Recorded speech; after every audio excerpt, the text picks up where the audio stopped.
السلام علیکم دوستو، میرا نام ہے حسیب شفقت اور آپ دیکھ رہے ہیں ہنسی ٹی وی۔ پاکستان کے شہر فیصل آباد کے ایک علاقے جڑانوالہ کے اندر ایک انتہائی افسوسناک واقعہ پیش آیا، جو کہ یقیناً آپ سوشل میڈیا پر اور ٹی وی میڈیا پر کافی دن سے سن رہے ہوں گے کہ قرآن پاک کی توہین کے نتیجے میں تقریباً کوئی 16 کے قریب چرچ کی عمارتوں کو اور سرکاری عمارتوں کو آگ لگا دی گئی ہے، کرسچن کمیونٹی کے گھروں کو آگ لگا دی گئی ہے۔ اس علاقے کے اندر جہاں پر یہ واقعہ پیش آیا، کرسچن کمیونٹی کی باقاعدہ کالونی تھی جس کے اندر یہ واقعہ پیش آیا اور تمام گھروں کو آگ لگا دی گئی۔ یہ بیچارے باہر کھیتوں کے اندر رات گزارنے پر مجبور ہو گئے۔ اب یہ واقعہ دراصل تھا کیا؟ اطلاعات کے مطابق بدھ کی صبح یہ اطلاع ملی کہ قرآن پاک کی بے حرمتی کے ساتھ ساتھ اسلام کے خلاف کچھ پمفلٹ بھی لکھے گئے ہیں جو کہ کافی توہین آمیز تھے۔ بس یہ خبر ملنے کی دیر تھی کہ اس خبر کو پورے علاقے کے اندر پھیلا دیا گیا، اور جس شخص نے بھی یہ خبر سنی بنا تحقیق کیے بنا کچھ جانے وہ ہجوم کے اندر شامل ہو گیا۔ تقریباً کوئی 3 سے 4 ہزار کے قریب لوگ ایک جگہ پر اکٹھے ہو گئے اس کالونی کے باہر اور چرچ میں تباہی مچا دی، صلیب کو توڑ دیا، اس کے علاوہ چرچوں کو آگ لگا دی، گھروں کو آگ لگا دی۔ obviously یہ ویڈیوز تو آپ سوشل میڈیا پر کئی دن سے دیکھ رہے ہوں گے۔ پولیس کی انویسٹیگیشن کے مطابق یہ صرف 6 لوگ تھے جو کہ اس تمام مجمع کو لیڈ کر رہے تھے، اس خبر کو پھیلانے والے تھے۔ یہ خبر سچ ہے یا جھوٹ ہے اس کی تحقیق کسی نے بھی نہیں کی اور شاید ان کو یہ جاننے میں انٹرسٹ بھی نہیں تھا، اور صرف اطلاع کے نتیجے کے اندر یہ اتنے لوگ اکٹھے ہو کر اس طرح سے ہنگامہ برپا کر دیتے ہیں۔ اور آپ کو بتاتا چلوں کہ یہ پہلی بار نہیں ہوا کہ پاکستان کے اندر کرسچن یا پھر جیوز کمیونٹی کو اس طرح سے ٹارگٹ کیا جائے، ان پر اس طرح سے حملے کیے جائیں۔ ایسا پہلے بھی کئی مرتبہ ہو چکا ہے۔ اب یہ گستاخی کی گئی تھی یا پھر نہیں کی گئی تھی، یہ ڈیسائیڈ کرنا کورٹ کا کام ہے، پولیس کا کام ہے انویسٹیگیشن کرنا، اور اس کے بعد عدالت اگر قصوروار پائے گی تو اس شخص کو سزا دے گی۔ لیکن یہ کون سا طریقہ ہے کہ لوگ ایک جگہ پر ہجوم اکٹھا کر کے کسی کے گھر کو آگ لگا دیں بے قصور لوگوں کی؟ چلو مانتے ہیں کہ 2-3 لوگ شامل ہوں گے اس کے اندر جنہوں نے یہ توہین کی ہوگی، باقی لوگوں کا قصور کیا تھا؟ شرم آنی چاہیے ایسے لوگوں کو خود کو مسلمان کہتے ہوئے بھی۔ سب سے پہلی بات کہ آپ کے پلے خود کیا ہے؟ آپ کی اکانومی تباہ، اخلاقیات تباہ، کوئی ٹورسٹ آپ کے گھر آنے کو تیار نہیں ہے، پوری دنیا کے اندر کٹورا اٹھا کر ہم لوگ بھیک مانگ رہے ہیں۔ غیر مسلموں کو تو چھوڑو، یہاں پر خود مسلمان بھی محفوظ نہیں ہیں۔ لا اینڈ آرڈر کی یہ صورتحال ہے۔ ہم دنیا میں پہلے اس معاملے کے اندر بدنام ہے کہ پاکستان ایک بہت ہی ایکسٹریمسٹ قسم کی سٹیٹ ہے، یہاں پر بہت زیادہ دہشت گرد پائے جاتے ہیں، ہمارا گلوبلی امیج بہت ہی زیادہ خراب ہے، اور اس واقعے کے بعد آپ تصور کر سکتے ہیں کہ پاکستان کا کیسا امیج دنیا کے سامنے گیا ہوگا۔ ماشاءاللہ اس امیج کے مزید 4 چاند لگے ہوں گے۔ میں آپ کو اس کی مثال دے دیتا ہوں۔ اس واقعے کو صرف آپ کے لوکل میڈیا نے نہیں بلکہ پوری دنیا کے انٹرنیشنل میڈیا نے اس کو کور کیا ہے۔ جی ہاں، انٹرنیشنل میڈیا نے۔ میں آپ کو اس کے پروف دکھا دیتا ہوں، مثال کے طور پر BBC، CNN، voice of America, Al Jazeera اور obviously انڈین میڈیا۔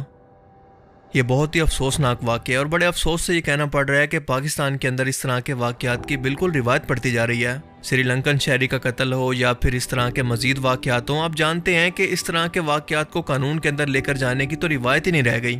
لوگ خود سے ہجوم اکٹھا کرتے ہیں اور خود سے جج، جیوری، ایگزیکیوشن کا کام کرتے ہیں، یعنی اپنی عدالت لگا کر کس کو سزا دینی ہے کس کو نہیں خود ہی فیصلہ کرتے ہیں۔ تو بھائی عدالتوں کو تالے لگا دو، پولیس کو بند کر دو، کیا ضرورت ہے اس طرح کے نظام کی؟ مائنورٹیز بھی اسلحہ اٹھا لیں، آپ لوگ بھی اسلحہ اٹھا لیں، اور جو طاقتور ہو وہ فیصلہ کر لے۔ اسی کو تو جنگل کا قانون کہتے ہیں۔ کہاں گئی ہیں آپ کی اخلاقیات؟ اسلام تو سب سے زیادہ انسانی حقوق کی بات کرتا ہے، تو یہ کس طرح کے مسلمان ہیں؟ یہ کس دین کو ماننے والے ہیں؟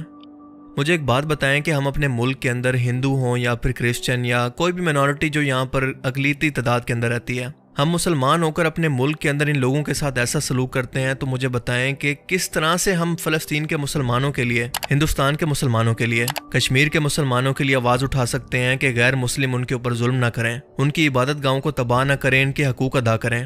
ہمارے پاس کوئی اخلاقی جرات رہ جاتی ہے اس بات کی کہ ہم یہ بات کریں، غیر مسلموں کو کنونس کریں؟ وہ تو ظاہر ہے کہ سب سے پہلے یہی کہیں گے کہ بھائی صاحب اپنے گھر کی خبر لو، تمہارا اپنا کردار یہ ہے کہ یہاں پر کوئی مائنورٹی رہتے ہوئے ڈرتی ہے، اپنے خاندان کے ساتھ اپنی جان کے تحفظ کے لیے وہ فکر مند رہتی ہے، تم لوگوں نے ان کا جینا مشکل کر رکھا ہے، ان کے لیے فریڈم آف ایکسپریشن نہیں ہے، اور تم لوگ ہمیں بھاشن دیتے ہو؟ شرم نہیں آتی تمہیں یہ بات کرتے ہوئے؟ ان چند ہزار لوگوں نے ان غیر مسلموں کی اس بات کو جسٹیفائی کر دیا ہے کہ وہ بالکل صحیح کر رہے ہیں، مسلمانوں کی مسجدوں کو توڑ رہے ہیں، ان کے حقوق نہیں ہیں، ان پر ظلم ہو رہا ہے۔ آپ ذرا سوچ کر دیکھیں کہ یورپ کے اندر اور امریکہ کے اندر مسلمان کتنی آزادی سے زندگی گزارتے ہیں، روڈ پر ہو یا پارک کے اندر ہو یا دنیا کے کسی بھی حصے کے اندر، ان کو نماز پڑھنے سے، ان کی مسجدیں بنانے سے ان کو کوئی نہیں روکتا، ان کے اسلامی قوانین کو فالو کرنے سے ان کو کوئی نہیں روکتا، سوائے چند ملکوں کی کچھ ایکسٹریمسٹ قسم کی روایات کے۔ اب سیم یہ کام غیر مسلم ملکوں کے اندر یہ لوگ مسلمانوں کے ساتھ کرنا شروع کر دیں۔ مثال کے طور پر ہم مثال لے لیتے ہیں کہ امریکہ کے مسلمانوں کے ساتھ امریکن حکومت بالکل یہی سلوک کرنا شروع کر دے، ان کی مسجدوں کو توڑے، ان پر گستاخی کا الزام لگا کر مجمع اکٹھا کرے اور ان کے گھروں کو آگ لگا دے۔ تب آپ کی ڈیمانڈ کیا ہوگی اور آپ کا ریئیکشن کیا ہوگا؟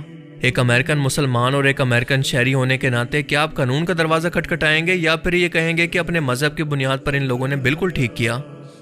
ان چند ہزار لوگوں کی حرکت کی وجہ سے آپ کو اندازہ بھی نہیں ہے کہ پوری دنیا کے اندر مسلمانوں کی کتنی بدنامی ہوئی ہے، کتنا برا امیج صرف پاکستان کے مسلمانوں کا نہیں بلکہ پوری دنیا کے مسلمانوں کا پوری دنیا کے اندر پہنچا ہے، جن کے بارے میں پوری دنیا کا میڈیا پہلے بھی پروپیگنڈا کرتا رہتا ہے کہ اسلام بہت ہی ایکسٹریمسٹ قسم کا دین ہے، اس میں بہت ہی ریڈیکل قسم کے لوگ موجود ہیں۔ اب سب سے اہم سوال یہ ہے کہ ان لوگوں کو لگام کون ڈالے گا؟ جواب ہے کہ ان کی روٹ کاز کو پکڑیں، ان کے ہینڈلرز کو پکڑیں جو ان کو اشتعال دلانے والے ہیں، اور ان اشتعال دلانے والے لوگوں کا تعلق کس سیاسی جماعت کے ساتھ ہے یا پھر کسی مذہبی جماعت کے ساتھ ہے یا پھر یہ کسی لیڈر کے ماننے والے ہیں، اس کو بھی پکڑ کر اس کارروائی کے اندر شامل کریں تاکہ جڑ کو ہی ختم کیا جا سکے۔ یہ فساد فی الارض ہے، ایسے لوگ صرف فساد چاہتے ہیں اور ان کا کوئی مقصد نہیں ہوتا۔ اور اگر یہ لوگ اسلام کی بیس پر یہ سب کر رہے ہیں تو مجھے بتائیں کہ اسلام کے اندر ایسی کون سی تعلیم ہے کہ لوگوں پر اس طرح سے ظلم کریں، خاص طور پر اقلیتوں پر؟ مدینہ کے اندر تو رسول پاک صلی اللہ علیہ وآلہ وسلم کی موجودگی کے اندر کرسچن بھی موجود تھے اور جیوز بھی۔ آپ صلی اللہ علیہ وآلہ وسلم نے ان کے ساتھ کبھی بھی کوئی زیادتی نہیں کی، ان کے تمام حقوق ان کو ادا کیے اور ان کو کہا کہ آپ اپنی مرضی کے مطابق اپنے دین کو فالو کر سکتے ہیں، اسلام قبول کرنے کے معاملے میں آپ پر کوئی زبردستی نہیں۔ یہاں تک کہ ایک ٹائم ایسا آیا کہ رسول اللہ صلی اللہ علیہ وآلہ وسلم کے ساتھ وعدہ کرنے کے بعد یہودی قوم مکر گئی اور دشمنوں کا ساتھ دیا۔ اس کا بدلہ لینے کے لیے یہودیوں کے خلاف مدینہ کے اندر ہی جنگ خیبر ہوئی تھی، کیونکہ یہ مسلمانوں کی سروائیول کا سوال تھا۔ اگر یہودی اپنی اس وعدہ خلافی کے اندر کامیاب ہو جاتے اور دشمن کے ساتھ مل کر حملہ کر دیتے تو مسلمانوں کا مدینہ سے مکمل طور پر صفایا ہو جاتا۔ اس واقعے کے علاوہ مدینہ کے اندر یا پھر پورے عرب کے اندر رسول اللہ صلی اللہ علیہ وآلہ وسلم نے کبھی بھی مائنورٹیز پر یا غیر مسلموں پر نہ کبھی کوئی ظلم کیا اور نہ کبھی کوئی زبردستی کی۔ ان لوگوں کو وہ تمام حقوق حاصل تھے جو کہ مدینہ کے اندر یا پھر مکہ کے اندر یا پھر پورے عرب کے اندر تمام مسلمانوں کو حاصل تھے۔ ہمارے نبی کی تو یہ تعلیم تھی اور اسی سے متاثر ہو کر کئی غیر مسلموں نے اسلام کو قبول کیا۔ اب یہ بتائیں کہ اس طرح کے اسلام سے متاثر ہو کر کون سا غیر مسلم ہوگا جو کہ اسلام کو قبول کرنا چاہے گا؟ آپ سبھی لوگ جانتے ہیں کہ میں اپنی ویڈیوز کے اندر ہمیشہ مسلمانوں کے حقوق کی بات کرتا ہوں، ان پر ہونے والے ظلم کی بات کرتا ہوں، لیکن مجھے یہ بتائیں کہ اس واقعے کے بعد میں غیر مسلموں کے سامنے کس طرح سے اسلام کو ڈیفینڈ کروں؟ صرف یہ کچھ لوگ اسلام کو ریپرزینٹ کر رہے ہیں۔ کیا وہ غیر مسلم میری بات سننے کے بعد مجھے یہ نہیں کہیں گے کہ پہلے خود سے اسلام کو فالو کرو پھر دوسروں کو اس کی تبلیغ کرنا؟ جو اخلاقیات آپ ہم سے چاہتے ہو پہلے خود تو اس کو فالو کرو۔ دیکھیں یہ سچ ہے کہ دنیا آپ کے کردار سے متاثر ہوتی ہے، نہ کہ آپ کی تقریروں سے اور آپ کے الفاظ سے۔ خاص طور پر ویسٹرن ملکوں کے اندر رہنے والے لوگ آپ کو میڈیا سے جج کرتے ہیں، اور جب میڈیا کے اندر اس طرح کی خبریں آئیں گی تو آپ سوچ سکتے ہیں کہ وہ لوگ بنا تحقیق کیے مسلمانوں سے کتنا زیادہ نفرت کریں گے، کیونکہ اس کو کنفرم کرنے کے لیے وہ پاکستان تو نہیں آ سکتے کہ ان کے میڈیا نے جو خبر دی ہے کیا وہ واقعی سچ ہے یا پھر اس کے اندر کتنی سچائی ہے۔ ابن عباس کا قول ہے کہ رسول اللہ صلی اللہ علیہ وآلہ وسلم کی یہ تعلیم تھی کہ جب بھی مسلمان کسی غیر مسلم علاقے پر قبضہ کریں تو وہاں پر رہنے والی مائنورٹیز یا اقلیتوں کے گرجا گھر، ان کے چرچ، کسی بھی عبادت گاہ کو گرانے کی اجازت نہیں۔ حضرت عمر بن عبدالعزیز کے دور حکومت کے اندر ایک شخص جو کہ عیسائی تھا آپ کے پاس شکایت لے کر آیا کہ آپ سے پہلے حکمران ولید کے دور حکومت کے اندر میری زمین کا کچھ حصہ مجھ سے پوچھے بغیر ایک مسجد کا حصہ بنا دیا گیا اور مجھے اس چیز پر اعتراض ہے، مجھے وہ زمین واپس چاہیے۔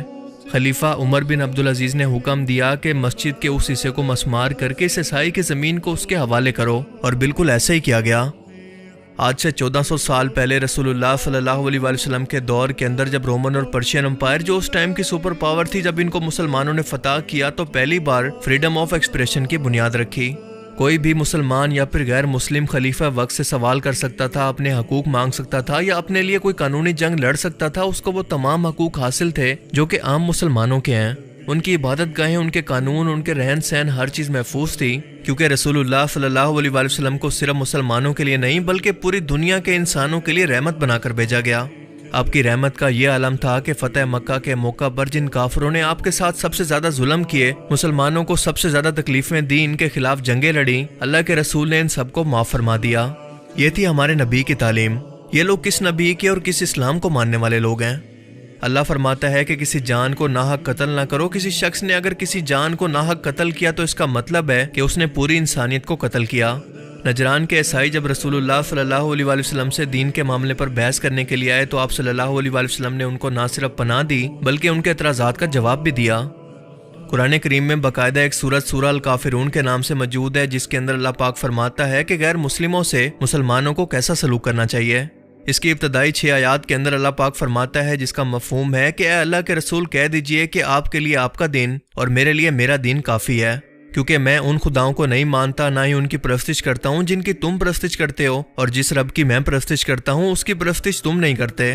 ان آیات مبارکہ سے واضح ہے کہ دین کے معاملے کے اندر اللہ پاک فرماتا ہے کہ کسی غیر مسلم پر کوئی زبردستی نہیں، اس کو مکمل آزادی ہے۔ اگر کوئی غیر مسلم کسی مقدس ہستی کی یا پھر قرآن پاک کی یا دین اسلام کی توہین کرے تو اس کا فیصلہ قانون کے مطابق ہوگا، نہ کہ جنگل کے قانون کے مطابق۔ بالکل یہی اللہ اور اس کے رسول کی تعلیم ہے جو کہ ہر مسلمان کو فالو کرنی چاہیے، اور جو مسلمان اسے فالو نہیں کرتے انہی کے لیے علامہ محمد اقبال نے کہا تھا کہ اللہ سے کرے دور تو تعلیم بھی فتنہ، املاک بھی، اولاد بھی، جاگیر بھی فتنہ، ناحق کے لیے اٹھے تو شمشیر بھی فتنہ، شمشیر ہی کیا نعرہ تکبیر بھی فتنہ۔ اللہ تعالیٰ ہمیں سمجھنے کی اور نیک عمل کرنے کی توفیق عطا فرمائے، آمین۔